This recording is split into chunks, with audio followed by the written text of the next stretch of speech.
Did you guys see two lines? The second line of the wide lines, it says Amar Rav Huna. So that would be on 22b2. Just backing up slightly. B3. Yeah, I know, but I want to start from Amar Rav Huna. Do you see Amar Rav Huna?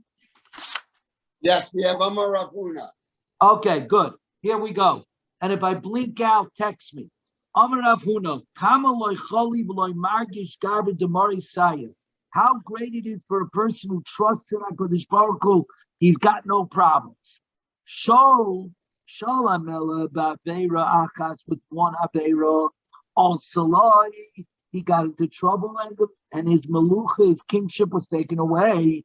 The ilu David b'shnayim, David did an aveira with two aveiros, v'loy al salai, and it didn't mess him up, and obviously he kept his kingship. And again, of course, the reason is because David HaMelech, as we're going to see, went ahead and made tshuva right away. So, pray to Gemara. Shol ba'akas mahi. What was the story? Ma'aseh Agag, the story of Agag, which again was Hashem said, kill out the entire nation of Amalek, men, women, children, the animals, and he didn't quite do that. And so today we ended up with Hitler. Yomach Shemam Zechram. So, in not following what Hashem wanted, he obviously did what he called in an Aveir. So, pray to Gemara. This is the story of Noiv Ira Kahanim, which again, when David HaMelech was running away from Shaul, he hid among those Kahanim and he got fed by them because he tricked them by saying, I'm on a secret mission for Shaul. Shaul did not know that and instead went ahead and massacred the entire city of Ira Kahana. Says the Gemara, Amai Sada Agag Siv, in regarding the story of Agag by Amalek, it was clear. Hashem said, Nichamti ki malachti Shaul HaMelech. I have charota that I ever made Shaul HaMelech a king. Now, obviously, we have to understand that the pasuk is only talking about in the language of man, because Hashem and charota, regret, is not something that goes together. But we have to understand the Torah always talks in Lashon B'nei Yada. So now we're up to where we started yesterday. David b'shtayim ma'anidu. David's two averis. What are they? Says the Gemara, the Uriah, the Maisa of Uriah, and the Hasa. And the story of Asa, that means when he did a census on Klal Yisrael, which was totally and completely unnecessary. What was the case of Uriah? This is the case where David HaMelech fell in love with Bathsheba. And Uriah had already been married to Malchus, had spoken against David. But nonetheless, David went ahead and sent him off to the front to fight. Now, this is a remarkably interesting thing in halacha. Every Jewish soldier, even in today's Israeli army, in fact, writes a get to his wife that if he should die in war and his body is not found, that she becomes retroactively divorced from the moment that he gave him the get. A get al tanai, that if he should disappear in war, then retroactively would be megarish, would be divorced from this point on. Uriah wrote such a get to Bathsheba. Then he went to the front. While he was in the front, bipashtus, in the simple understanding of the story, David HaMelech slept with Bathsheba, which would then mean that he slept with an Eshes Ish, which of course is a terrible avera. But then afterwards, Uriah died in war. So that means after the fact, it turns out that in fact she was already divorced by the time she was together with David HaMelech. So technically speaking, he never actually did an avera. Okay, this is the pasuk shot. So here's a very interesting situation of where an avera was done, but after the fact, something happened that triggered that in reality it wasn't over an avera because originally she was actually divorced. What makes this interesting is that such a case shows up somewhere else. There's something called kedusha tois, a kedusha in error. So if a woman marries a man and it turns out he has a physical blemish or something like that, and she didn't know about it beforehand, she doesn't even need to get a get. It's considered like a mekach tois, like a mistaken sale, because she wouldn't have gotten into it in the first place had she known this fact. So it's considered, she doesn't even get it, the marriage is annulled. It never takes place. What happens if she had a child in the meantime? What happens if she had a child? When she had the child, she was perfectly married. The child is a perfectly kosher kid.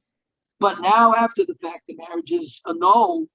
What's the story with the kid itself? Here, it would be just the opposite. When David HaMelech slept with Bathsheba, she was a married woman. Any child that comes out of such a union would be a mamzer. But then Uriah was died, so retroactively her get came into play. So in fact, when he had relations with her, she was not a married woman. So now what would the child be? So the Torah, as we're about to see, where that the child that was conceived, in fact, did not survive. So that the Shaila itself never rose in the first place. Further on, let's just go further. All of this is going to come up in the Gemara we're about to do. So it says the Gemara, that was the Avera of Uriah, that he sent him off to the front in a manner that really did not reflect well. The Hadassah is where he made a census of Klal Yisrael, even though he didn't count the people directly. Nonetheless, he used tokens. But since the whole census wasn't needed in the first place, a great punishment came. And we'll talk about it more as we work our way down the Ob. But there's the story of Bathsheba itself, that he slept with Bathsheba. How come he wasn't? There's 3 Averis, not 2 Averis. So the Gemara Hasam Iparu Mine. Over there, very clearly, it says that there was an Avera, that he got punished. Because it says when Nasan Novi came to David HaMelech to tell him that he had done a terrible Avera with Bathsheba, it says, because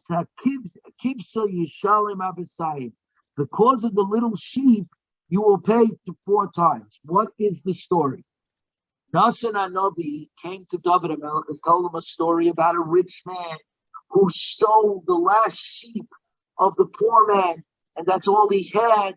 And it was terrible. And David HaMelech gets all upset and says, yeah, we have to kill this rich man and give back the sheep and give extra, pay 4 times over to the poor man. And then Nasan HaNavi said, David, I'm talking about you. You stole Bathsheba from Uriah. You stole his only wife from him. And David HaMelech immediately did tshuva. In fact, the famous Kapitel 51. Later in the day, we're going to end up getting your car. Sorry. Says Lamanat Seyach Mizmol David. V'voya Elov Nasan HaNovi Kasher Boel Bathsheba. When Nasan HaNovi came to him in the same way that David was boil on Bathsheba. And Rabbi Reisman Shlita, the Rosh Yeshiva of Torah, said, from here you learn how you're supposed to give Musar. This Nasan HaNovi came to David HaMelech the same way that David came to Bathsheba. The same way that David HaMelech romanced Bathsheba with flowers and chocolates and everything else is the same way that Nasan HaNovi came to David HaMelech to give him Musar on what he did. So that's, of course, the way. And, of course, David HaMelech was immediately Mekabel into tshuva immediately, and he said the famous words, Leif Tahab Rali Elokim Ruach Nochain Chadish V'Kimi, a new heart, a pure heart, create for me again, Hashem. So in short, over there it says that he was punished 4 times, and here are the 4 punishments. Hayeled, the child that Bathsheba got pregnant with from David, that first child, passed away. That was punishment number 1. Ammon was killed. Tamar was raped. This is a terrible story of Amnon and Tamar. Amnon was a son of David. Tamar was a daughter of David from different wives. So they were half siblings. Amnon got a terrible taiva, got a great desire for Tamar.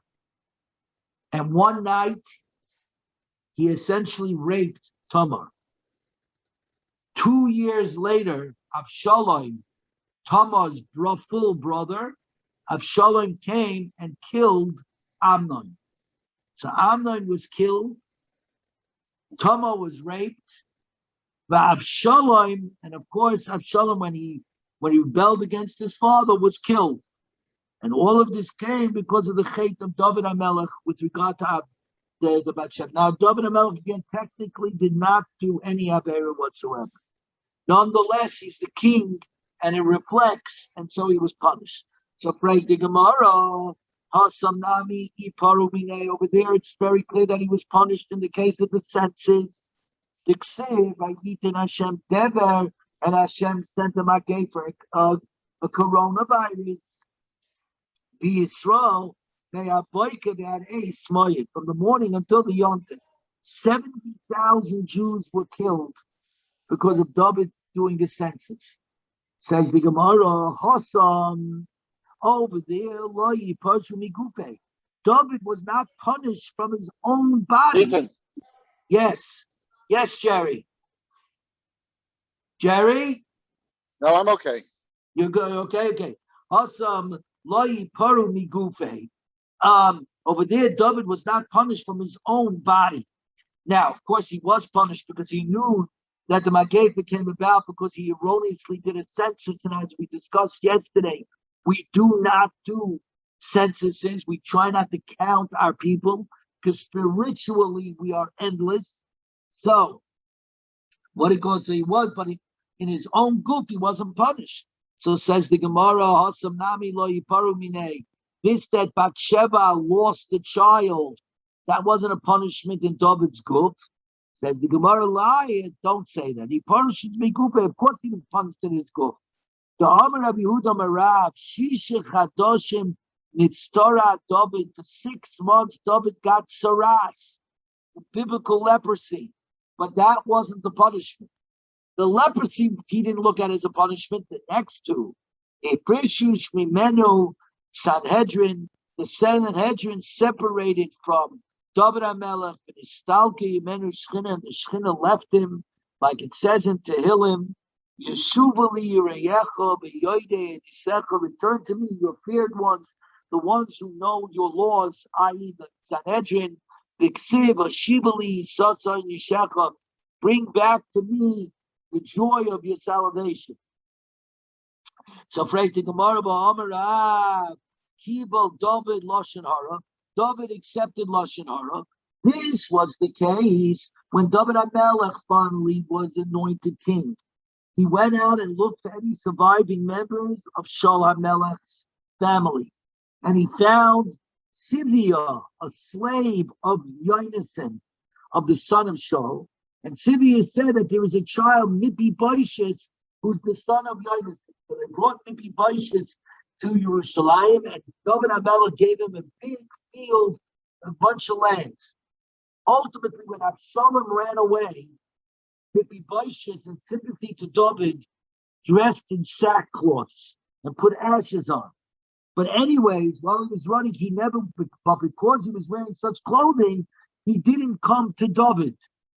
Sivia slandered Mipi Baishis and told David that Mipi Baishis, in fact, was siding with Absalom. So David, without investigating, tells Sivia, no, I'm taking away all the land of Mipi Baishis, I'm giving it to you. Saif, when David HaMelech came back to Yerushalayim, Mipi Baishis came to see him still in sackcloths and all that. And David HaMelech was still annoyed with him, and he said, you know what, the fields I gave you, I'm splitting. Half is going to Sivia and half of that is going to you. And in other words, David HaMelech made these decisions without consulting the Sanhedrin, etc. Because as we know, a doctor should not prescribe himself. A Rav who has a Shiloh should not paskin for himself. Same thing with the king. He should have gone ahead and gone to the Sanhedrin to discuss the situation. So the Gemara says, Amarav, Kibul David Lashon Harai. That's another Aveira. Kiddush Shmuel, says the Gemara, Da'ama, like Kibul David did not accept the Lashon Hara. Lashon Hara. Says the Gemara vibe. To Ula Rebbe Nami, Da'ama Kibul David Lashon Hara. The David did accept the Lashon Hara. He was actually punished. When the hour that David said to Mephibosheth, Amarti, I say, after the Tziva till Chuesasada, you and Tziva will split the field. Yatsa Basko, a Basko came out of heaven and said, in that case, Amalai, Rechava, the Yeravam, Yichlaku es Malchus, that your grandchildren, Rechavam and Yeravam, are going to split the nation also into from one nation into Malchus Yehuda and Malchus Yisrael. And of course, that was the beginning of the end of the downfall of Klal Yisrael. Comes and says, by regarding Shaul HaMelech, it says, Ben Shana Shaul Mamalchai. Shaul was 1 year old when he started ruling. Amar Avhuna, this is what it means. Ki Ben Shana, like a 1 year old. Shaloi Tam Chet. He did not have any Chet. He was such a pure, holy, innocent soul. He did not do any Averis. But as we're going to see, his greatest Mila, his greatest asset, his humility, his purity was also going to be his greatest weakness, as unfortunately too often plays out in life. Maybe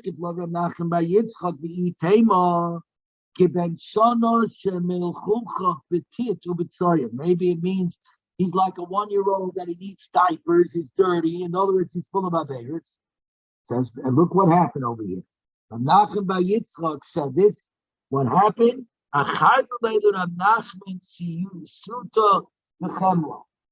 He went to sleep, and angels of terror came to attack him.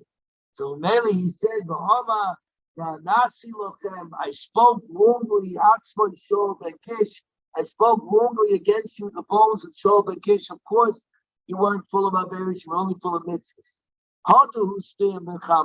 Still the angels of terror attacked him in his sleep. Amar, he said,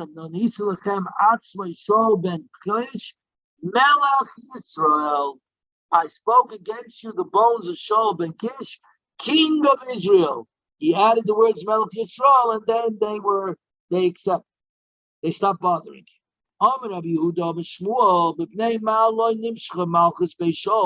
Why was the house of Shaul not successful? How come it fell? Because they had no genealogical defect. They had beautiful yichus. They didn't have a defect in his yichus. The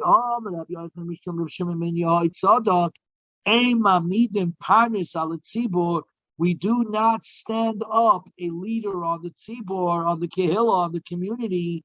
Only if there is a bunch of creepy crawling things in his closet. There are skeletons in the closet. Because if he should become very haughty, should become about gaiva, go look behind. So Shaul HaMelech came from pure stock perfectly, and so that led to problems later on. David HaMelech, of course, comes from Lot and his daughters, Yehuda and Tamar, Boaz and Rus.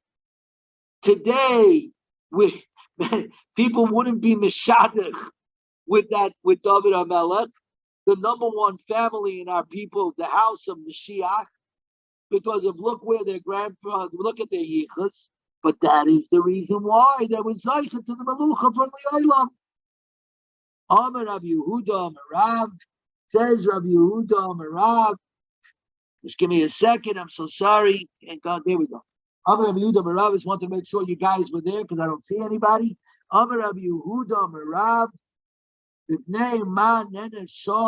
why was Shaul punished that he lost the Melucha? And this is this. Remember what I said.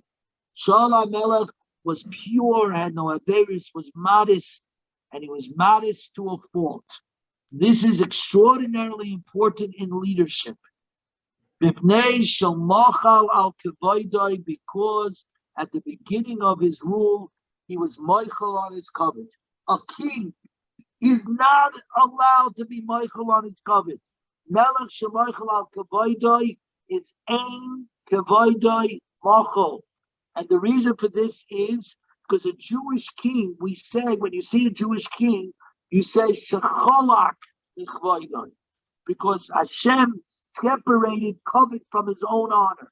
A Goyish king, a president, you say shenosa lichvoidoi, who gives from his honor. It's his honor, which means that a Goyish king who forgives on his honor, who's Michael his honor is Michael. A Jewish king can never be Michael because it's not his honor, it's God's honor that he passed on to him. He has no right to go ahead and be Michael on Hashem's covenant.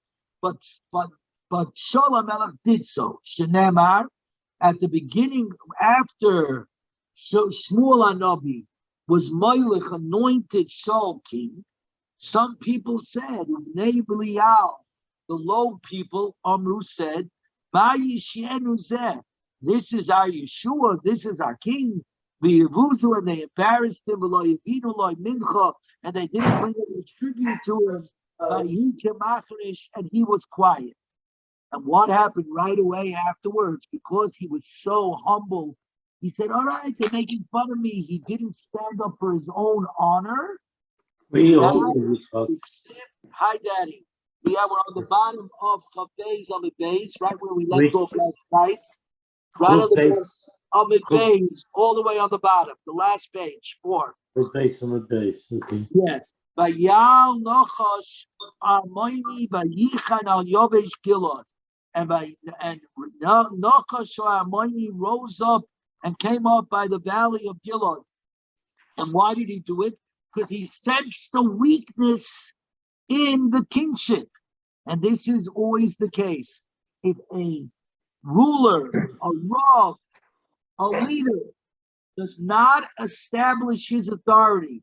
My father last night said over a story from President Trump that he was at a news conference and one of the reporters was speaking to him with great disrespect. And Trump said, it's okay if you don't like me, but I represent the presidency and I represent the nation. You don't get to talk to me that way. Shaul HaMelech did not do that. We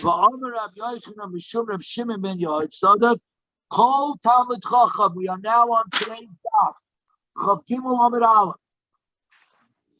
She'eino noitem, that does not take revenge. Ve'eino noitel, and he doesn't hold a grudge. Kinachos, like a snake. Eino Talmid Chacham is not a Talmid Chacham. And immediately the Gemara asks, you shall not take revenge, you shall not hold a grudge. This is talking about money. The Tanya, what does it mean to take revenge? What does it mean to hold a grudge? Nikima, revenge. Reuven says to Shimon, Hishavli Maglach, lend me your sickle. Amalai. Shimon tells him, Lav, I'm not. Lamachar the next day. Amalai. Shimon then goes back to Reuven and he says, Ishani Kagamuchag, lend me your axe. Amalai. Reuven says, I'm not lending you. The same way that you didn't lend me. That's taking revenge. What is a grudge? if Reuben says to Shane, to Levi, to Reuben says to Shimon, Hishileni Kardamucha, let me your hatchet, Amalei, Loi, no, Lamacha, Amalei. Shimon then returns to Reuben and says, Hishileni Chulukcha, lend me your cloak, Amalei, Halech, I'm lending it to you. Ani Kamaischa, because I'm not like you. Shalai Nistami, that does not lend. Zuhi Natira, this is a grudge. So when the pasuk says Lysikar and Lysitar, it means only by monetary situation. But where somebody is personally injured, then you could take revenge and hold a grudge. So break the Gemara, but Sarah the Goof alike, but Sarah the Goof, there is no problem of taking revenge and no problem of holding a grudge. What are you talking about? Well, Tanya, we learn. Hanelovim, ve'enu chayzin, ve'enu if somebody gets embarrassed and In an doesn't oven. In an oven. what? Hanelovim. No. Hanelovim. Hanelovim. Hanelovim. Ve'enoi. Ve'eno. Ve'eno oven. Of ve'enoi. Thank. And he doesn't do anything about it. Ella. Shaimin Cherposon, he hears his cherpa, he hears his embarrassment.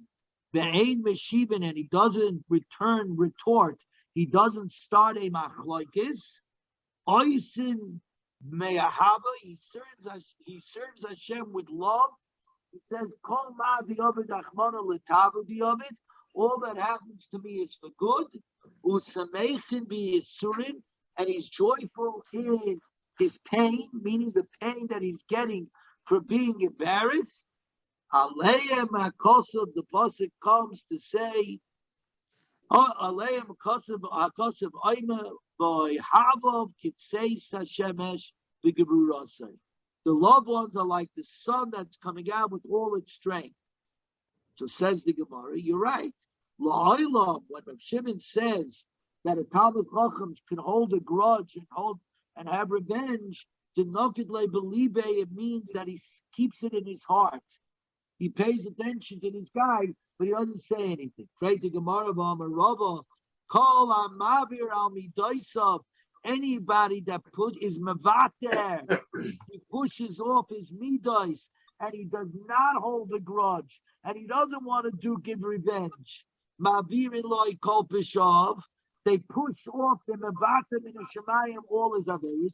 So if a person is a Baal Averis, and the easiest way to get rid of your Averis is to become a Mavater, then if anybody does something to you, and you say, I'm not going to rise to the occasion, I'm just going to let bygones be bygones, Mavir is called Bishop, they push away all your Averis. That's the way it is. So the Gemara, where do we say Kol Mavir Al Midoisov? Mavir like Kol Bishop, the Mivaisulei Repayis, where the person who did it to you comes to you and essentially tries to make things right. He tries to go in and ask for forgiveness. And there, if you let him be forgiven and you let things go, then it's Mavir Loyal Kol Bishop. But to Stamazai, be a nut and let people take advantage of you, that you're not supposed to do. Okay? Says the Gemara Vaita, next page. Umahe. So now we go, okay, so good. We finished sort of the Agadah. Now the Mishnah went on and said, how many fingers did they put out when they made the lottery? 1 or 2. Why didn't they do a lottery in the hat? Right? Just putting papers into a hat and pick from a hat. So the Gemara is going to talk about this later in a couple of dafim, and that is going to be a very interesting thing. I'm going to be honest with you. I don't know if I'm going to be giving that daf because I'm going to be on a plane flying to Florida on Thursday. Okay? So, and I believe Jerry is going to be on a plane flying up to visit with his kids. But, so I'm just going to give a little atama. From that Gemara, we learn the minhag of why Jews wear hats. And why specifically do you wear a hat when you come into shul? because we're going to see that the Kahanim came into the Beis Hamikdash even before they put on their clothing for the put on their clothing for the to do the Avodah. They always wore a hat because it was an embarrassment to stand at the Azara without a hat. It's a Tosfos on the bottom of Chafei Amid Aleph, but we'll get to it. Anyways, here they use fingers. Hash the Shtayim Moitzian Achas Miboy. If you say I'm allowed to put out two, why do you have to tell me that I could put out one? If I could put out two, I certainly could put out one. Says a healthy person should put out one finger. A person whose fingers shake. So if it shakes, put out two fingers so that it holds steady. We learned. Achas moitzi, shtayin ein moitzi. One finger you put out, but don't put out two fingers. That's by a healthy person.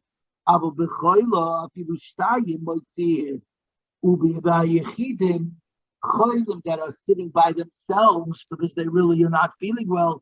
They have COVID, they have corona, but and they automatically put out two. No, not that they have arthritis. Arthritis. That's the reason why they need two fingers. Yeah, but why do they sit alone? The other people here were saying because there's only very few of them that are not well. Right, so that's what I'm saying. It's like corona, where you can come. Yeah, but the reason why they put two fingers because they can't put one because the other finger goes with it. The arthritis. Right. But they said it's if they have Parkinson's or they have arthritis, and that was the situation. So Zakti Gemara. Ein moinim ela'achas is this a fact that we only counted each kohen once, and that's the reason they put out one finger or two fingers. I'll show you a brisa that seems to say there are times that you count the kohen twice. But Tanya, we learned ein moitzi and loy shalishi. Kohanim do not put out three fingers. V'loy budol and not the thumb. B'nei Aramonim because it's cheating. Because if you go like this, there's a big space between the thumb and the fingers. And if you lower this finger and you put only the middle finger, you could stretch them out so that it looks like it's two different kahanim. Then, if one of the kahanim did this, and he puts out three fingers, we counted. It's mashmawa. You counted as at least two. Not as one. There's a stira, there's a contradiction. Gudal, if he puts out the thumb, ain't moinim loy. We never count the thumb. V'loyoi, ela shaloika min amamuna, shaloika min amamula b'paltia. He gets malchus from the administrator of the pakia. So says the Gemara, first of all, my moinim loy. What does it mean, moinim loy? It doesn't mean that we count him twice. Not the achas, that even though he puts out three fingers, it doesn't mean that we cancel him. We don't cancel him, legamri, just because he wasn't following the rules. Instead, what do? We count him as one. In the beginning, I thought Haditanya. Then, by Memuna al Pekia, what does the word Pekia mean? Amina Pisilosa. It means the administrator of the Psilos, of the wicks, of the menorah. Like we learned in the Mishnah in Sukkot. Mibelai Mixna Kahanim, Umehem Yonein, Mehem Mafsikin, Umehem Hoyu Mafsikin. And from them, we went and we lit the candles. So you see that the words seem to mafkiin seems to be the same word as pekia. Even the shamalei the haditanya. Abra loy oy ela shaloi kamina mamumam be ba pekia. Mina my pekia nagdo malchus. So in other words, the word pekia, even though it's close to the word bapkiin, Nonetheless, it's a word unto itself, meaning to give malchus. Says the Gemara, Ma'isa. Okay, so there we go. Says the Gemara, Ma'isa Shayutzneim Shavim V'Roitzim V'Oilim V'Kevis. The Mishnah said the two raced up, and one kohen shoved the second kohen off and broke his leg. Now the Gemara is going to tell over a Ma'isa, Daddy, Jerry, Charlie. It is a horrible Ma'isa. I'm going to say the Ma'isa first, and then let's discuss it. Okay? But if you remember yesterday, I mentioned that the mindset of the end of the second Beis Hamikdash was warped. The world got bad. The Iker became the Tofel, and the Tofel became the Iker, and this story is so horrible that it really gives us a picture how fanatical they got. And in that fanaticism, they got crazy. Tanu Rabbanim, Ma'isa b'shtei Kahanim. There was a story with two Kahanim. Shayu Shneim Shavim V'Rotzim V'Oilim V'Kevis. They were running side by side, running up the ramp. Kodam Echom Mehem L'Sorich Arba Amis Shechaveh. One of them started speeding up, getting closer to the 4 Amis of his Chaver. Not out the other kohen who was falling behind. Sakin v'kokaloi. He pulled out a knife and stabbed the other kohen in the chest. Believa in his heart. Forget about breaking his leg. He actually reached into his pocket, pulled out a knife, and stabbed the kohen on the ramp of the Mizbeach. Ahmed Rebbe Tzadok Amayloi Sa'ulam. Reb Tzadok stood on the steps of the Ulam V'Amar Acheinu Beis Yisrael Shimu here. Hareyu, I mean, it says in the Torah, Ki Matzol Chol Ba'adam V'Yotzes V'Kenechu V'Shetecha, that if you find a dead body between two towns, that you have to measure it, and whichever town the body is closest to has to bring an Eglah Rufa, has to bring an Egel that you've destroyed, that you stone near a valley, and then you have to say Chotosi, and that it's not our fault, we didn't kill him.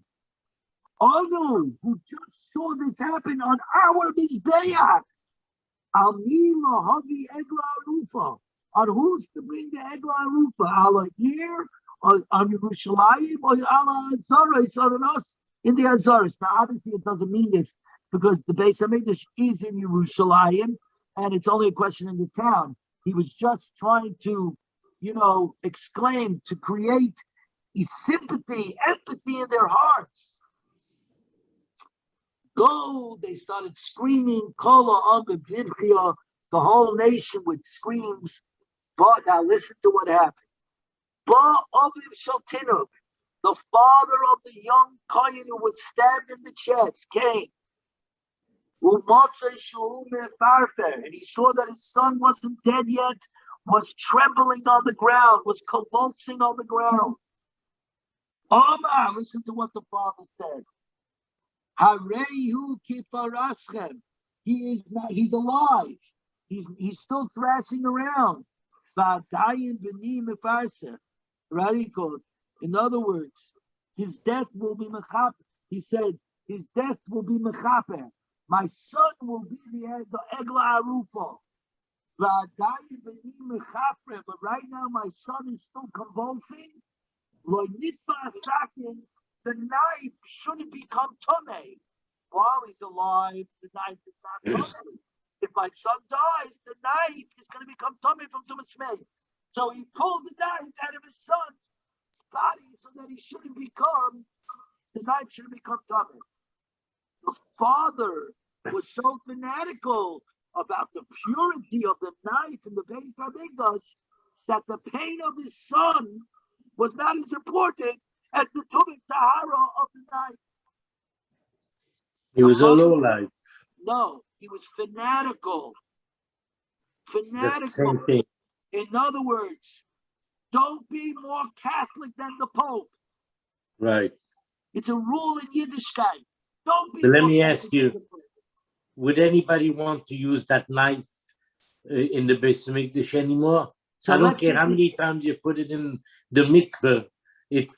I would never use such a knife. It's more than that. It's a mindset, that a kohen should come along and stab because he's losing a race on the Mizbeach.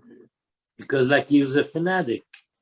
And then when fanaticism comes in, fanaticism brings out the worst behaviors. Right. And the Navi too often says, the Eibishter says, I need your kabbanis. I don't need your kabbanis. I need you to behave. Lelamdoch, listen what the Gemara says. Lelamdoch shekosha haleim taharas kalim yoisim mishivkas domin. It was more important to them the purity of vessels than murder. The Kainu Oyman, this is what it says. The Gam Dam Noki Shofach Menasha Arba Mioy, and pure blood, clean, innocent blood. Menasha killed plenty.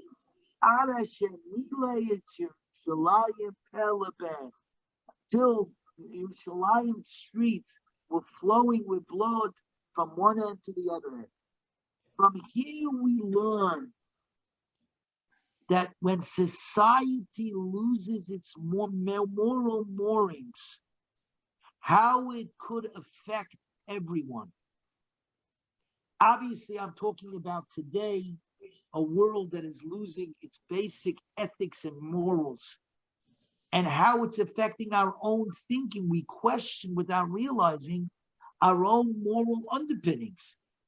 Because if the whole world is doing it this way, this is the same thing with Germany before World War II. Germany before World War II was a civilized, educated country. Hitler rose, and the same people went ahead and justified the Holocaust. How's it possible? The answer is, this is the explanation. The reason why when the Aseret Dibra says, you shall not kill, and the question is, you have to tell us you shall not kill? Every civilization has laws, you shall not kill. The Torah is coming to tell us you're not supposed to kill, not because intellectually you know you shall not kill, because if intellectually you know you shall not kill, then there's going to come a time when intellectually you'll convince yourself it's okay to kill.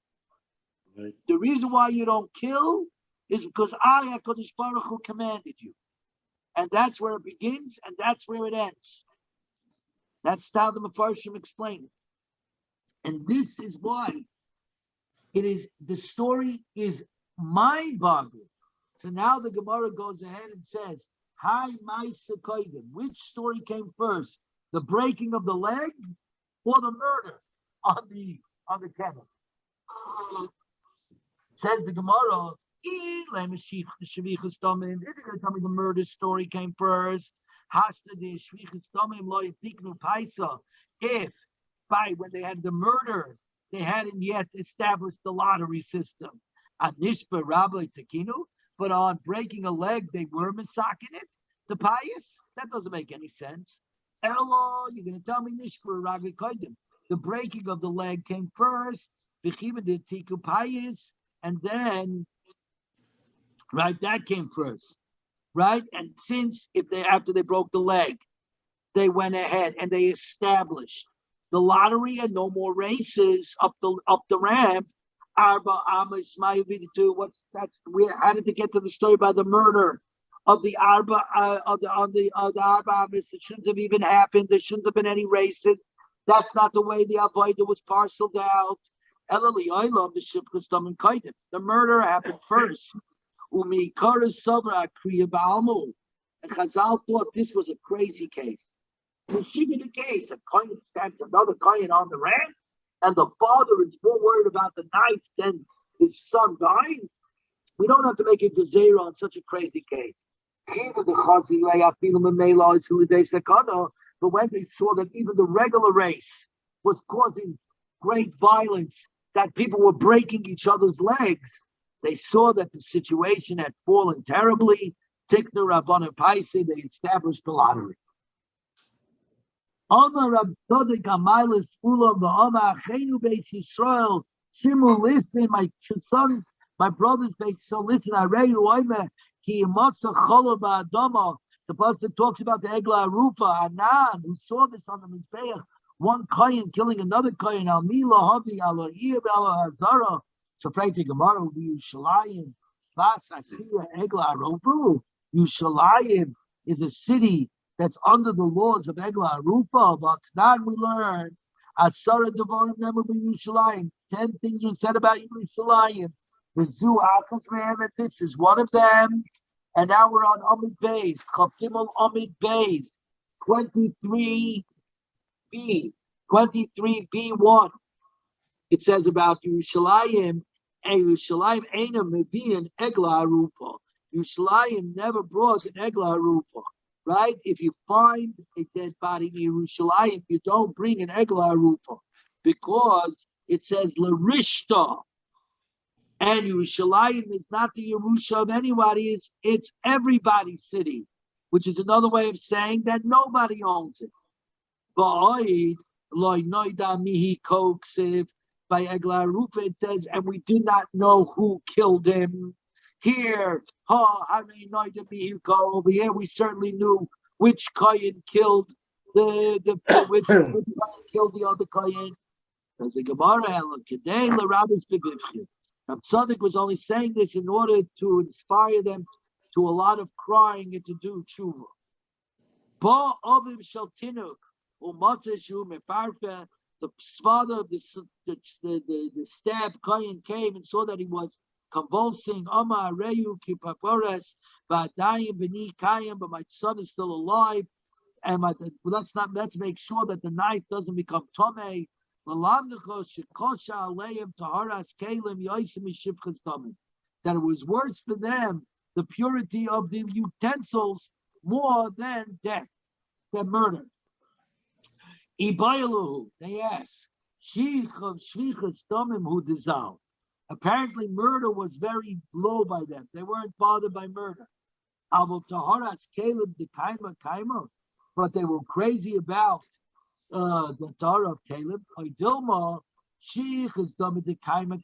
truth of the matter is they were very bothered about murder. But with regarding the purity of Caleb, they were fanatical. Shema be the Kanosav Le Talmuda, where the pasuk says, "V'gam dom naki shafach Menashe," where the pasuk brought and innocent blood Menashe poured out into the streets of Yerushalayim. Shema b'noshvichas damim udizol, that murder became like nothing. That Taharas Caleb the kaima, but the purity of the Caleb stood as it was. Okay. Tanu Rabbanon. We're just going to, what time is it? It's 5 after 9. If everybody can stick around just for a few more minutes, let's get further down the Amid. Tanu Rabbanon. We said like they do. Now, we said before, there's two things. There's Chumas Hadeshen, separating the ash in the morning, in the nighttime, before the bringing of the morning carbon tamid. You separated the ash off the top of the mizbeach, so that there should be a clean area to bring up the carbon tamid. And then obviously there has to be something else known as haitzas hadeshen, taking out the deshen. It's got to be removed somewhere. Tanu Rabbanan regarding haitzas hadeshen, taking out the deshen. You have to mean, which may or may not actually be. It may or may not actually be an avodah, a service. In other words, everybody agrees that Chumas Hadeshen, separating the ash from on top of the mizbeach, is definitely an avodah. Therefore, it needs the big day kahuna. The question is about the Haitzayis Hadeshen, taking out the ash outside the Beis Hamikdash. Is that an avodah? So it says like this: Upashat es begodav, that the kohen puts on the kohen that did the Herem is Hadeshen, that did the Trumas Hadeshin separated the ash from on top of the Mizbeach, Velovish begodim acherim, and puts on new clothes, V'hoitzi es Hadeshin, and then takes out the deshen, the ash from the Mizbeach. Shemuni, it means from here, Kiderech Yom Kippurim, just like the Kohen Gadol on Yom Kippur, switches between the gold vestments and the white vestments, which we discussed a few days ago. Right? He kept switching from the gold vestments when he did the Avodah outside to the white vestments when he did the Avodah, the Kodesh HaKadoshim, because you can't bring gold into the Kodesh Kadoshim because the Egel was made out of gold, and a defendant cannot become a prosecutor.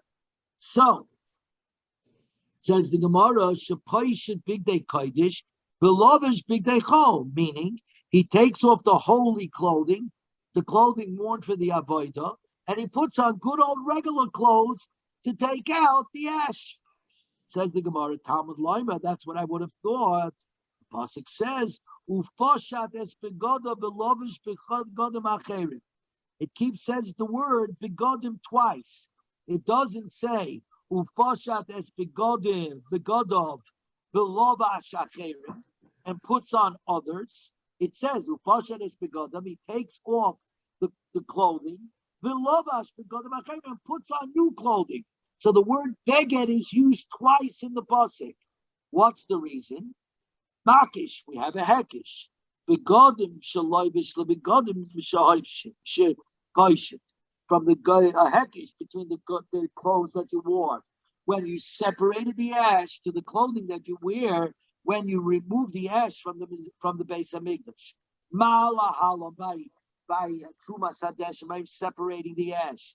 Big Day Kodesh, you have to wear holy clothing, the clothing of the Avodah, Avkam, Big Day Kodesh. Over here, removing the ash out of the Beis Hamikdash, you also have to wear holy clothing.